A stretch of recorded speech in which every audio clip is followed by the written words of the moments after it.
शिव कथा कर रही है, भगवान शंकर का चरित्र कर रहा है, शिव महापुराण की कथा कर रही है, भगवान शंकर का चरित्र कर रहा है। शिव वेद का रूप धारण कर कर आ गए।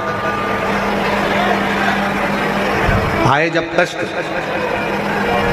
बहुत कष्ट का जीवन चल रहा हो, बहुत कष्ट की जिंदगी चल रही हो, जितने भी लोग ऑनलाइन कथा सुन रहे हैं ध्यान लगाना, अगर कष्ट का जीवन चल रहा हो, तकलीफ की जिंदगी चल रही हो, 5-7 सोमवार, या तो 5 सोमवार या 7 सोमवार, हाथ में दुर्वा, मान लो ये तुमने दुर्वा ले लिया, हाथ में दुर्वा, एक बेलपत्र, और उसी हाथ में अपने घर का भरा हुआ 1 लोटा जल पहले रखना है दुर्वा। शंकर के शिवलिंग को जब बनाए तो सबसे पहले कैसे बनाए उस तक का विधान शिव महापुराण में और लिंग पुराण में कहा गया। महाराज कहा क्यारे की मिट्टी हो, क्यारा मतलब समझिएगा जिस मिट्टी पर कोई गंदगी ना करी गई हो, ऐसी जगह का कोई भाग मिट्टी का लाया जाए जहां कोई गंदगी ना करे। शिव महापुराण की कथा कहती है। देखो पिछले वर्ष के लॉकडाउन से लेकर अभी तक की जो कथाएं आप लोग सुने हैं उसमें शिवलिंग मट्टी का किस तरह से बनाया जाए और कैसी मट्टी हो और उसमें पानी कैसा मिलाया जाए, कैसा शिवलिंग तैयार करा जाए, उसका विधान वर्णन नहीं कर पाए, परंतु आज कथा निकली है तो उसको सुनिए। क्यारे की मिट्टी, क्यारे की मिट्टी मतलब जिस मिट्टी पर कोई गंदगी ना करी गई हो, ऐसी जगह की मिट्टी को लेकर जाए और मिट्टी को लाने के बाद थोड़ा पानी का सींचन कर दें, अर्थात घर में लाएं तो उससे पहले मिट्टी को पवित्र करें। अपने घर में गंगा जल रखा हो, यमुना जल रखा हो, सरयू जी का जल रखा हो, उससे मिट्टी का सींचन कर दें। मान लो अगर ये जल नहीं भी है तो जल के अंदर थोड़ा सा इत्र डालकर मिट्टी का सींचन करें। अगर इत्र भी नहीं है तो जल के अंदर थोड़ा सा दूध डालकर मिट्टी का सींचन करें। दूध भी नहीं है तो एक बेलपत्री जल के अंदर डालकर उस पानी का सींचन करें। बेलपत्र भी नहीं है, पीपल का पत्ता डालकर उसका सींचन कर दें। पर मिट्टी पर घर में लाते से ये नहीं कि मिट्टी आज लाए और तुमको शिवलिंग कल बनाना है तो मिट्टी अगर 1 दिन पहले लाए हो, 2 दिन पहले लाए हो, 4 दिन पहले लाए हो तो उसी दिन जल का सींचन होना चाहिए। ये नहीं कि जिस दिन बनाएंगे उस दिन सींचन हो जाए। मिट्टी पर पानी का छींटा, सींचन भले ज्यादा मत डालो पर छींटा तो उस दिन लगा देना चाहिए जिस दिन घर में मिट्टी लेकर आए हो, जिस दिन लेकर। फिर भले तुम शिवलिंग 15 दिन बाद बनाओ, 8 दिन बाद बनाओ, 10 दिन बाद बनाओ, 3 दिन बाद बनाओ, पर उस समय पर मिट्टी का सींचन उस समय हो जाना चाहिए।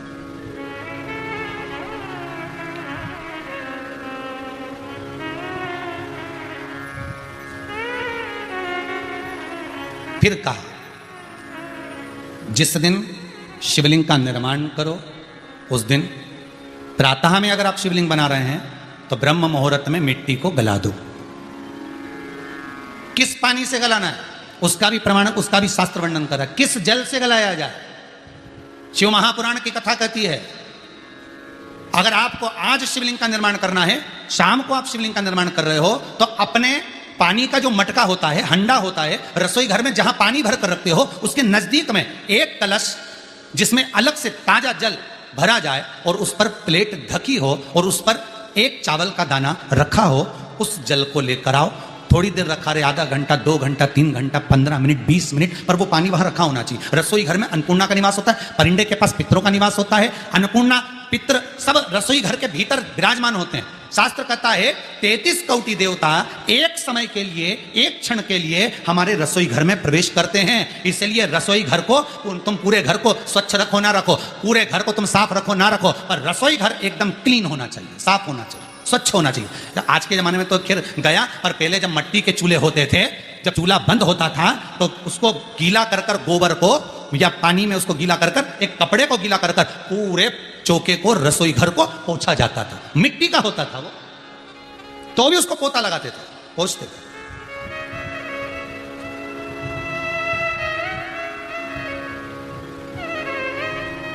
तो पहला क्रम है पार्थिव शिवलिंग का निर्माण।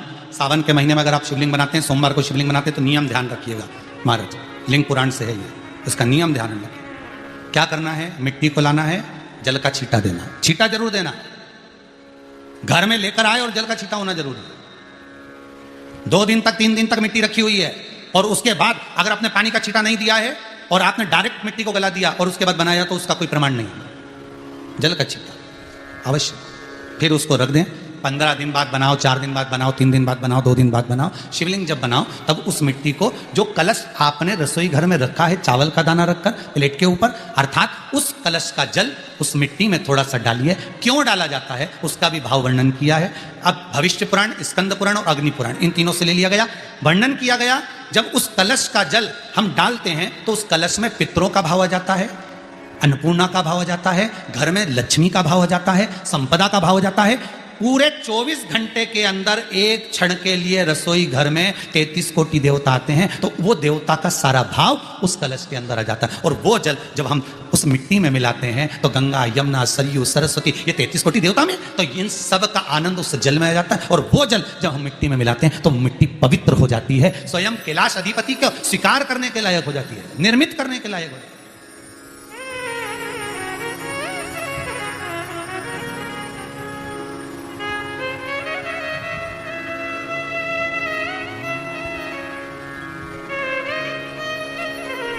शिवलिंग का निर्माण। अब शिवलिंग का निर्माण कैसे करना? मिट्टी में गला दिया पानी में।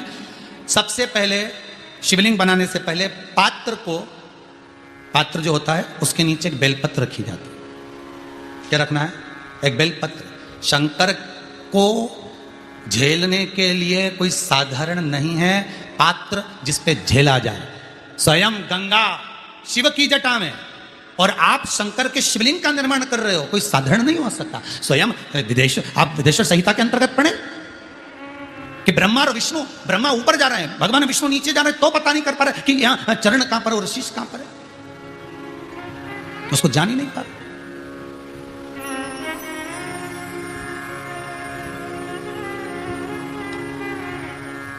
बस एक बेलपत्र साधारण भाव में, बेलपत्र भी सीधा भाग, और इस बेलपत्र की जो डंडी है वो उत्तर दिशा में रखना है थाली के अंतर्गत। जब आप शिवलिंग का निर्माण करें उत्तर, इसके ऊपर जो गलाई हुई मिट्टी है वो डाल दीजिए। और डालने के बाद सबसे पहले शिवलिंग का स्वरूप बनाना है। सबसे पहले नीचे की जलाधारी नहीं बनाना। क्या बनाना है? शिवलिंग का स्वरूप बनाना। बनाने के बाद उसी शिवलिंग के पास में और मिट्टी डाल लीजिए, फिर जलाधारी का निर्माण करें। फिर जलाधारी, शिवलिंग जलाधारी निर्मित हो गई। शंकर जी का संपूर्ण परिवार शिवलिंग में रहता है, आपको पहले भी कहा। भगवान भूत अधिपति भूतेश्वर, भगवान शिव का संपूर्ण परिवार शिवलिंग में, पहले भी कथा में कहा, आज फिर आपको वर्णन कर देते हैं। जैसे ये जलाधारी है गोल, ये चरण है, ये शिवलिंग है। ये जो गोल भाग है जहां पर भगवान शंकर का शिवलिंग रखा है, ये पार्वती जी का हस्त कमल है। जहां से पानी नीचे गिर रहा है, इसके राइट भाग में श्री गणेश जी का स्थान, लेफ्ट भाग में श्री कार्तिकेय जी का स्थान। बीच में जो एक मोटी सी लाइन होती है जलाधारी में है, वो पार्वती जी के सुंदर पुत्री अशोक सुंदरी का स्थान। शंकर जी के ऊपर तिकोनी रखी रहती है, उसके ऊपर से जो जल बूंद बूंद नीचे गिरता है, ये जो पानी बूंद बूंद नीचे गिरता है, या आप कलश से जल चढ़ाते हो या आप संगी से जल चढ़ाते हो, तो ये जो पानी गिर रहा है, ये शंकर भगवान की 5 पुत्रियां, जया, विषहरा, शामरी बारी, दौतली और देव, ये शंकर जी की 5 बेटियां, 5 पुत्री। कार्तिकेय भी है, गणेश भी है, अशोक सुंदरी भी है, शंकर जी की 5 बेटियां भी हैं, शंकर भी है और पार्वती भी। अर्थात शिव जी के परिवार में आपको गणेश जी की पूजन अलग करने जाने की जरूरत नहीं पड़ेगी। शंकर के परिवार में पार्वती जी की पूजन अलग करने जाने की जरूरत नहीं पड़ेगी। कार्तिकेय की पूजन अलग जाकर करने की जरूरत नहीं है। शंकर का परिवार, शंकर के शिवलिंग के साथ में उस जलाधारी में संपूर्ण परिवार शंकर का विराजमान है। संपूर्ण परिवार, कुछ भी नहीं, संपूर्ण, और पूरा परिवार है महाराज। फिर वही बात आई, ध्यान दीजिएगा, जिस व्यक्ति को नींद ना आवे, रात्रि को सोते समय टेबलेट खाने की जरूरत नहीं, शंकर भगवान की 5 पुत्रियों का नाम लीजिए। जया, हाथ में जल लो, पलंग पर बैठो, जल हाथ में लिया, जया आचमन कर लो। विषहरा आचमन कर लो, शामली बारी आचमन कर लो, दौतली आचमन कर लो और देव आचमन कर लो। ये शंकर की जो 5 पुत्रियां हैं, ये ऐसी पुत्रियां हैं जो निंद्रा देवी को लेकर आती हैं और हमें विश्राम का आनंद सुख प्रदान करती है, हमारे नयनों पर विराजमान रहती है। हाँ, यदि विवाह नहीं हो रहा, शादी नहीं हो रही है, बहुत समय से लगन देख रहे हो, शादी नहीं हो रही, बहुत समय से परेशान हो गए कि विवाह नहीं हो रहा, हम तो टेंशन में पड़ गए, लड़की 28 साल 30 साल का लड़का हो गया, विवाह नहीं हो रहा, कुछ मत करो। अष्टमी तिथि आए तो अशोक सुंदरी वाली जो जगह है वहां पर हल्दी की 7 बिंदियां लगा दो, लड़का लड़की का हाथ उस बिंदी पर रखवा दो, उसका नाम गोत्र बोलो, उसी हल्दी में उसके हाथ पीला करवा दो और पीपल के पेड़ पर उस हाथ के 5 छापे पड़वा दो, 3 महीने में विवाह पक्का हो जाता है महाराज। उसका इतना, अशोक सुंदरी के उस हल्दी का इतना प्रमाण है। 3 माह के अंतर्गत विवाह नक्की होगा। इतना इतना प्रमाण है महाराज। भगवान शिव की आराधना का कोई साधारण फल है महाराज। निर्मित करा शिवलिंग। एक बार सब जितने भी टीवी पर बैठे हैं, सम्मुख में कथा सुन रहे हैं, फेसबुक यूट्यूब पर सुन रहे हैं, एक बार साथ में समझें वापिस निर्माण को, शिवलिंग के निर्माण को। मिट्टी लाए, स्वच्छ जगह की, जल का छींटा दिया, रखा। जब शिवलिंग बनाया तो 1 कलश पानी पहले से 2 घंटा, आधा घंटा, 15 मिनट, 20 मिनट पहले उसको रख दिया। उसी पानी से उसको गीला करा। गीला करने के बाद उसका निर्माण, सबसे पहले बेलपत्री, बेलपत्री के ऊपर मिट्टी, मिट्टी के ऊपर रखकर शिवलिंग का निर्माण, फिर जलाधारी का निर्माण, जलाधारी का निर्माण और शिवलिंग का निर्माण पूर्ण होने के बाद में फिर बाबा का सुंदर भाव से आप श्रृंगार करें, अभिषेक करें, पूजन करें। और एक बात याद रखना, पार्थिव शिवलिंग का अगर निर्माण करा है तो आपको वो पार्थिव शिवलिंग को रात्रि होने से पहले विसर्जन होना जरूरी है। हाँ, अगर कोई शिवरात्रि का दिन है तो फिर आप पूरी रात रख सकते हो। हरतालिका तीज का दिन है, पूरी रात रख सकते हो। बड़ी तीज है, छोटी तीज है, आप शिवलिंग बनाए हो तो आप पूरी रात रख सकते हो। विशेष कोई उत्सव है, श्रावण का महीना है, पूरी रात रख सकते हो। पर बाकी के समय अगर आप शिवलिंग का निर्माण करें तो उसको सूर्यास्त होने के पहले आप उसको नदी में, जल में, जलाशय में विसर्जन करें। बहुत ध्यान दीजिएगा, विसर्जन करते समय छोड़ें, उस समय पर ध्यान दीजिएगा कि शिवलिंग की जो जल की धार है, जिसका उत्तर की ओर जो जल की धार होती है, विसर्जन करते समय वो जल की धार अर्थात वो उत्तर का भाग हमारी ओर होना चाहिए। और थाली इस तरह से पकड़ें कि वो भाग हमको जब डालें तो वो भाग हमको दिखे, थोड़ा सा नजर आए पानी में डालते समय। और जब वो थोड़ा भाग दिखता रहे, और जिसलिए आपने शिवलिंग बनाया, जिस कामना से आपने शिवलिंग बनाया है, वो कामना उस भाग को पानी में देखते देखते बोल दीजिए, वो कामना पूर्ण हो जाती है। इसको कहते हैं पार्थिव शिवलिंग का निर्माण करना और उसकी आराधना करना। उसकी आराधना कई लोग करते हैं, बना भी लेते हैं, पूजन भी करते हैं, और कई बार कहते हैं हमारा काम नहीं, तो उसमें भगवान का दोष नहीं है, दोष अपना देखो। आप आए नहीं, सुबह हो गई, मेरी पूजा की थाली धरी की